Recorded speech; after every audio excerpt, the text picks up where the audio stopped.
Hi there, my name is Brianna, and I was inspired a few months ago to write some fan mail to someone who has been a part of my life since the early 2000s by way of his music. And the reason why I'm here today is because I had no intention of putting a video out there and trying to get this message to him through a social media outlet of sorts. And after I wrote my letter, I contacted his management company, and they seemed to be quite excited that a fan wrote a letter like this and asked for it to be sent electronically, and I was told it got passed along. So that's about as much as I know. I have seen them in concert since, but wasn't able to meet them at the meet and greet or anything like that. So I don't know if he ever got it. And the reason I was inspired to write a letter is because this last summer for me was really tough. And when I go through really tough times, also really good times, but especially in those down times, music helps me cope, and it lets me express so many feelings, or just get back and get into a certain zone, and it's a great therapy tool. And I love music, and I'm so grateful for all the various musicians that are out there. This last year, with the loss of Chris Cornell and Chester Bennington, that's been really tough. That as a fan, I've only seen them in shows. I've never had a chance to meet them at all. I can't even imagine what their family and friends are going through, and just know that all the fans I talk to about it are in just as much shock, and show just so much love and support for you all. And that's been a tough time. And over the summer, this musician who I've followed in his career really helped me cope with all of that, and also in turn helped me cope with a lot of other stuff that was going on in my life. And so I decided to sit down and write him a letter, because I felt that he has opened up so much over the years with his own battle and fight with depression and suicide attempt, and a lot of other really personal stuff. And I felt that I'm so grateful for that, in addition to everything that's in his music, and I understand his lyrics a lot better now. So I wanted to share a piece of me, a bit of my story with him, and kind of a show of, I guess, solidarity that, I don't know. And so this person happens to be Corey Taylor. He is the lead vocalist for those that don't know, he's the lead vocalist for Slipknot and Stone Sour. And yeah, so I just decided to write him a letter, and it turned out to be a decently long letter. And I want to read it now. And I say that because yesterday, in an effort to kind of just journal everything that's been going on in my life lately, I decided to start a video diary for myself and for my family to eventually, take a look at. I have a 5-year-old, so it'd be kind of cool, I thought, as a way, like an autobiography of sorts, for him to really understand who his mom is. And so I started doing that yesterday, and my Google search recommended that I needed to know that yesterday was Corey Taylor's birthday. And it never has popped up anyone else's birthday, but for some reason, all of a sudden, now I know that it's Corey's birthday. So I thought, maybe he hasn't gotten my letter, and it's only been a couple of months. I know that could take so long to actually get and to read, because of how busy all the musicians are on tour. And so I thought I would just try to send a birthday message. And it's only Saturday, so it's technically still the birthday weekend. At least in my household, your birthday is at least the weekend, if not longer. And so here I am, and I'm going to go ahead and just start reading this letter. It is a little on the long side, so if you make it through, then yay, kudos to you. Or if not, if you just feel like sharing it, and I just hope that this gets to him. My husband and I, we do get to go see Stone Sour this February, and it would be cool, curious to see if he actually gets this. So here we go. Dear Corey, hi. I've written this letter so many times in my head, and now that I'm sitting down actually writing it, I find myself not sure where to start, so here goes. So I've never done this before, sent a letter to a celebrity who has inspired me. I can imagine how much fan mail you get. I can see by the posts on the various websites dedicated to you, both official or not. If this was just another, hey, I love your music and think you're so sexy type of note, then I'm sure I would have posted it on Twitter or something, but it isn't. I looked for a way to send a private message, and after spending a short time looking, I said fuck it and just started making calls. Here it goes, however I can get this to you. I hope this reaches you and you take the time to watch it. I am beyond grateful to you, your bandmates, and to everyone that goes into making Slipknot and Stone Sour happen. Like so many fans, I've been listening to Slipknot for well over a decade and fell in love with Stone Sour the first time I heard Bother, as it was the first song that I heard. In recent years, you have become vocal about your struggles with depression. I have listened to some of your interviews and am able to empathize on some levels. I commend you for sharing your story with us. Your words, voice, and presence have encouraged so many to see the light even on the darkest of days. I know this because I'm one of those people. So because I am one, I know that there are others. I am not unique in that way. Sharing your most vulnerable moments in your music, books, and in interviews for the world to hear takes courage no matter what the haters say. There are always haters. I want you to know that you're a part of my own awakening, and I wanted to share my story with you. I'm a 36-year-old female, wife of 7 years, and am a mother to a rambunctious 5-year-old boy. I've been on some form of antidepressant, anti-anxiety, and or hormone birth control since I was 14. I've struggled most of my life with depression, anxiety, low self-esteem, and low self-confidence. My fight with depression truly began in my early 20s. After my parents split, my grandmother passed away from a debilitating disease, and my first love died unexpectedly, all within 6 months of each other.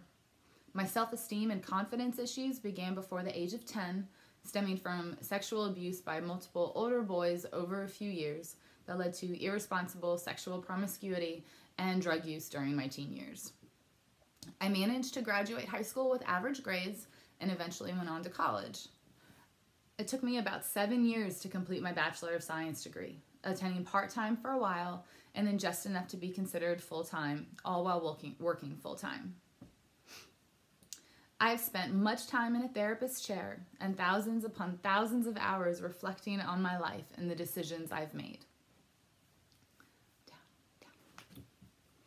I've made so many life plans that have been detoured or thrown off entirely due to my own insecurities, injuries, and illnesses. I was sickly for years after college, and all the MD said was that I was too stressed and needed to calm down. So here are some drugs and try to work out. I tried. I changed jobs. I tried to work out regularly, ate cleaner. I moved. I began my career track over again, all to still come down with one illness or injury after another. One prominent illness for me has been this ridiculous allergy-like reaction to rosemary, which is an herb that is found in so much food and toiletries. And after many years of tests, pokes and prods and prescribed drugs, we all realized that it wasn't an allergy, but rather a psychosomatic response to my childhood sexual abuse experiences. In other words, my brain has linked rosemary to these childhood traumas because it was such a prevalent scent surrounding some of those much earlier events. That took a while to accept because it seemed so far-fetched, but I believe it to be true. I am just amazed by the mind-body connection. Even though I know this is not a true allergy, my body still reacts in a similar way, but it's getting better. Perhaps one day it won't bother me at all. I was originally headed in the medical direction for school, but after a high school friend of mine was accused and found guilty of hiring a kid, early 20-something, to murder another kid for drug money or whatever, I moved away and left those friends and that life. I had to. I did a 180-degree turn, going to college and focusing the next volume of my life supporting the forensic science, law enforcement, government, and legal communities. It wasn't until I got into working directly with a medical examiner in crime lab arenas on a daily basis that I realized how many times in my life I was the victim and how, quote, lucky I had been to come out so unscathed. But the reality is I wasn't unscathed. I had become an emotional wreck about to explode and die inside. It took so many years to figure out how everything was connected and how I had become who I was. I continued to push on in my career track, but did not find my passion there any longer. In fact, supporting so many murder, drug, and sexual assault investigations caused me to relive so many events of my younger years, and thanks to my depression and anxiety, those events would just replay in my head, stopping me from growing and living. I couldn't compartmentalize. This in turn took away my ability to properly cope with life events and other stressors. I wasn't able to enjoy visiting family and friends, let alone enjoying time at home after work. I became an expert in smiling because who really wants to know the true answer to, how are you, when walking down the halls at work or at large family gatherings, which really doesn't make too much sense to me that I get to feeling that way because when I ask you how you are, I genuinely mean it. I broke plans all the time, and I've spent too many hours watching Netflix and not enjoying the summer breeze and the sun's radiant and rejuvenating light. Recently, I was sitting in a job interview to finally become the forensic scientist I went to school for so many years before, not just the support staff, when I realized that this was not for me anymore. It played its part for me, and I fully understood why I had stayed in a support role. Being involved in the forensic science field has had a purpose for my personal development, and I'm grateful for the years spent supporting this field, because without them, who knows how long some of these self-discoveries would have taken, if at all discovered. I instead want to help other kids make better choices to not end up in a related criminal database with their names listed as either victim or suspect with the details of the crime allegedly committed. I'm not going to suffer from once being the victim anymore, and I want to help guide our next generations to be the better versions of themselves. And on that note, I applaud all those in those related professions. It is extremely hard work and very emotionally trying. Over the years, I've tried to really open up to family and friends about my depression. I've had periods of my life where I'm happy and moving forward, and then I freeze and wither as if a switch had been turned off. I run into folks from college who are surprised that I'm not yet running some division or agency or the like, given the drive and passion they remember from college. I've spent countless hours crying, feeling guilty, and downright mad that I have not, quote, made it to where I thought I would have been by now. It's hard to accept that you are your own worst enemy. But what I didn't focus on was that while so many aspects of my plan A, B, C, M, N, O, you get the point, didn't come to fruition, what did happen was that my husband and I found each other in all that mess, and now we have an incredible little family.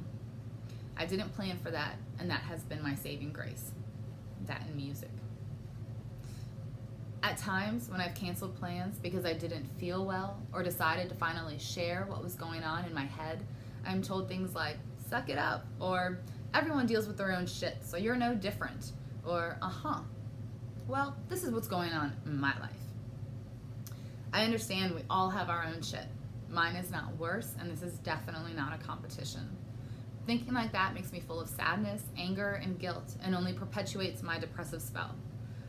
To know so many of us go through similar feelings is comforting yet disconcerting. I'm happy to know that not everyone deals with depression and anxiety like this. For those of us that do, though, it is exhausting, and we appreciate everyone else's patience. And on that note, we appreciate everyone that loves us and works with us through it, because that's got to be trying. I don't want sympathy for my life. I don't want anyone reading this, watching this, to feel sorry for me or get pissy with me because they've had it worse or think that I'm in need of attention, good or bad, because I am writing this. I wrote this for me and to share my story with you because by you, Corey, sharing your story with us, you've inspired me to put words down on paper about this and about other ideas that I've had in my head. It has been a very cathartic experience, and for that alone, I thank you. The depression and other issues that have haunted me, I know will still win some days, but I will keep pushing forward, finding the joy and the light where I can. And above all, I will keep hope close to my heart. So much of my struggle has been while on meds. The latest change in meds happened almost 2 years ago, and since then I've had real periods of sadness, and then anger, and then just feeling ill-equipped to handle life. I mean, what happened to my strength, my passion? Why can I not deal with shit that so many other people deal with on a regular basis? Blah, blah, blah, blah. No more. That cannot be the real me. I know meds can help at times, but I reached a breaking point. My breaking point was about 1.5 years ago, and it almost broke me, my marriage, and my family. Then this last year, after 3 miscarriages, I had just hit another breaking point. Things needed to change. So just a quick note, I did write this back in September, so the timeline is a little off. It's been a handful of months now. All right, so, or a few months. I am now 2 weeks into being pharma-free. Talk about ups and downs, though. Worse than when I was on the medication, and I tapered down off of those. But I don't want to be relying on medication anymore. This withdrawal period is only temporary. I do see the light, and I'm making other lifestyle changes to transform into the person that I'm meant to be and who I really want to be, as opposed to who I thought I would be by now. I'm on my journey to really find out who I am, and I'm excited about where my life is going to lead. I know I have to make changes to have a medication-free, sustainable mindset. My plan ahead is to be satisfied at the end of each day, live it the best I can, and keep an open and adventurous mind on what tomorrow could bring. My professional world could lead back to the forensic field, or perhaps to becoming a high school science teacher so that I can be there as a counselor during those formidable years while teaching the kids how cool science actually is. I have so many hobbies that I want to explore, and I look forward to teaching my son about everything I know and that I don't know, and to share that with my husband and our loved ones. I've also begun writing stories again like I used to when I was so much younger, and I have a goal of writing more than 1 novel, and I'd like to have my first novel completed by the end of 2018. Despite the not so great times, I do have a loving family and now have the fortitude to move forward. Again, I'm reconciling my faults with myself, making necessary changes, and moving forward away from living in the past. I want the good to actually outweigh the negative thoughts in my head on a regular. All right, we're getting close. We're getting close, y'all. When I hear over the years of celebrities falling to suicide or overdose due to depression and other reasons, I have stopped and I have given my thanks to them for their life and for what I know they brought to mine. The older I get, the more I understand how it can happen, but I don't yet understand the why, in the sense of the actually doing it, especially if they have any loved ones. I couldn't imagine my child knowing that mommy couldn't live anymore because of the demons in her head. I don't want to let my child or any loved one feel that anguish, sadness, helplessness, and hatred that would come with that. I can't say I haven't thought of it, but I can say I haven't acted on it. And when I wrote this, that was the first time I had ever actually admitted that. This year, when I heard of Chris Cornell's suicide, I just stopped. I think I stopped breathing for a bit. I've been a rock genre lover since being introduced to Elvis by my great-grandmother and to Pink Floyd by my father when I was a little girl. Oh, and the love affair only grew. My first rock concert was at the age of 14, Bush, and that grew into day-long annual Ozfests and Mayhem Fests, show after show, with so many new and old friends and incredible memories. Soundgarden was there for me from my early teens, and I've spent countless hours listening to Chris's enchanting voice over the years, many times to get through some of my own depressive spells. I understand why his death hit me the way that it did. And then boom. Chester Bennington on Chris's birthday? What the fuck? In the end, it doesn't even matter, just cannot be true. It does. It all fucking matters. Rest in peace, guys.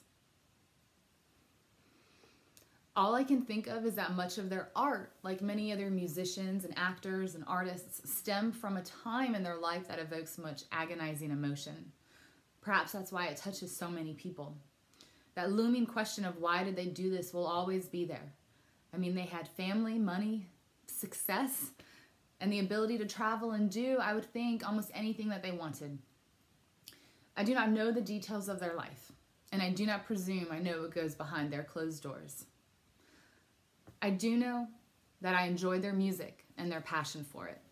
This just proves, though, that one can have the most success as defined by current society standards, yet still succumb to depression or other demons in their head. So does that mean there is no hope? Is it too much for a celebrity to bear repeatedly performing these emotional, evoking songs for our enjoyment? To have to get back into that mindset to give a compelling performance that society demands? Is this pressure from the spotlight too much? Is it the ability to buy any drug and do anything because you have so much money from your impressive talent that you just lose the ability to say no to life? I agree with you, Corey, that they were not cowards. That is a cop-out to not address the institutional problem. Depression and other mental illness is not a joke, a crutch, a fad, or a call for attention. Mental illness and suicide span financial status and level of ugly trauma that one directly witnesses. It is an epidemic that we can't hide from. Some type of group therapy is helpful because while each of us has a different reason as to why we face depression, the fact is that we can still be there for one another. And it's good to know that you are not alone. We need to be there for one another. Again, for our veterans, for our teenagers, for our parents who have lost a child, and for our kids who have lost their parents, for each other. The stigma around depression and anxiety keeps people from talking about it or acknowledging to your loved ones and your employer that you suffer from this in fear of negative judgment and being seen as weak and expendable. Some days are good, some days are glorious, and some days are downright horrible. On those horrible days, it's intensified for me because I know that there is so much external struggle thanks to natural disasters, violence in the name of religion, and other acts in the face of greed, that then my guilt for having a bad mental day takes over, and the vicious circle of depression and anxiety keeps turning in my head faster than the winds of a tornado. I want to talk to someone, but who really wants to hear that from me again? I feel like a broken record, and then pathetic for not being strong enough to calm the negative voices and so on. My husband, my rock, says to call him anytime, but I don't want to bother him at work yet again, nor do I need another therapist to listen to my rant and then turn around and ask me, and how does that make you feel? Or, you seem to know what's going on, so what can you expect from me? So now I've learned to cope by putting on my music and just jamming out, getting outside, getting into my zone, and creating something.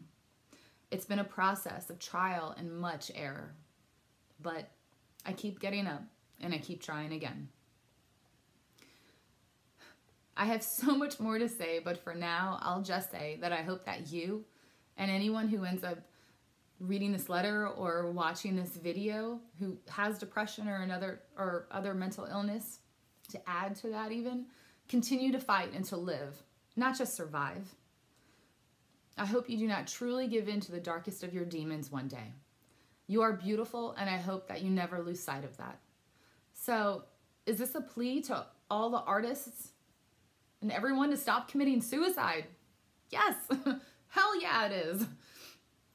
Don't ever think for a second that your work has not touched one person's soul and made a positive difference. I look forward to seeing you again in October in Louisville, Kentucky for Louder Than Life. I've seen Slipknot, fucking fantastic, a few times, but this will be my first time seeing Stone Sour, and it was great.